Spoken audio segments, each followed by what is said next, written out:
साथियों, आज काफ़ी दिनों के बाद में मैं अपने YouTube चैनल पर वापस आया हूं। तो अभी तक आप लोगों ने मेरे YouTube चैनल को अगर सब्सक्राइब नहीं किया है तो मेरे YouTube में जा करके आप लोग मेरे चैनल को सब्सक्राइब कर लीजिए, ताकि मेरे द्वारा दी गई महत्वपूर्ण जानकारियां आप सभी तक समय समय तक पहुंचती रहें। तो आइए आज हम बात करेंगे एक महत्वपूर्ण विषय पर, जिसमें जो नए कानून अभी इंट्रोड्यूस किए गए हैं, नए कानून जो अभी बनाए गए हैं, उसमें हम बात करेंगे जो सीआरपीसी को रिप्लेस करके जो भारतीय नागरिक सुरक्षा संहिता 2023 बनाया गया है, उसमें एक महत्वपूर्ण विषय है परिवाद। और परिवाद जिसको गांव में लोग इस्तिकासा के नाम से जानते हैं, इंग्लिश में इसको कंप्लेंट केस के नाम से जानते हैं, और हिंदी में इसको परिवाद पत्र के नाम से परिवाद केस के रूप में लोग जानते हैं। तो इसी के बारे में जो महत्वपूर्ण अमेंडमेंट हुआ है, जो नई व्यवस्था इस्टेब्लिश की गई है नए कानून में, उसी के बारे में हम डिटेल में चर्चा करेंगे और आप लोगों को बताएंगे कि इसमें क्या अमेंडमेंट हुआ है और ये लोगों के लिए कैसे ही लाभदायक है। तो इसी पर आज हम थोड़ा सा संक्षेप में चर्चा करेंगे।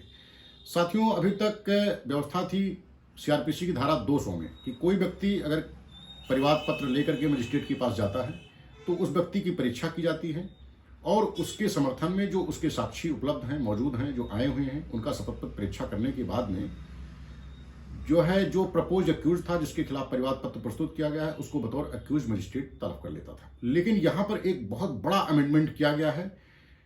जो भारतीय नागरिक सुरक्षा संहिता की धारा 223 में परिवादी की परीक्षा की व्यवस्था की गई है।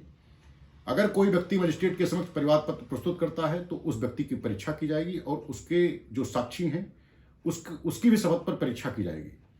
उसके बाद में प्रपोज अक्यूज्ड को, जिसके खिलाफ परिवाद पेश किया गया है, उसको बतौर अक्यूज्ड नहीं तलब किया जाएगा। पहले उसको न्यायालय में बुलाया जाएगा। न्यायालय में बुलाने के बाद में उसको साक्षी और सुनवाई का अवसर दिया जाएगा और उसको सुनने के बाद में अगर मजिस्ट्रेट को लगता है कि हाँ, इस व्यक्ति ने अपराध किया है, इस व्यक्ति के खिलाफ पर्याप्त सबूत है, पर्याप्त साक्ष्य है, तभी उस व्यक्ति को बतौर एक्यूज तलब किया जाएगा। तो यहाँ पर यह बहुत बड़ा बिग अमेंडमेंट है, बहुत बड़ा अमेंडमेंट है।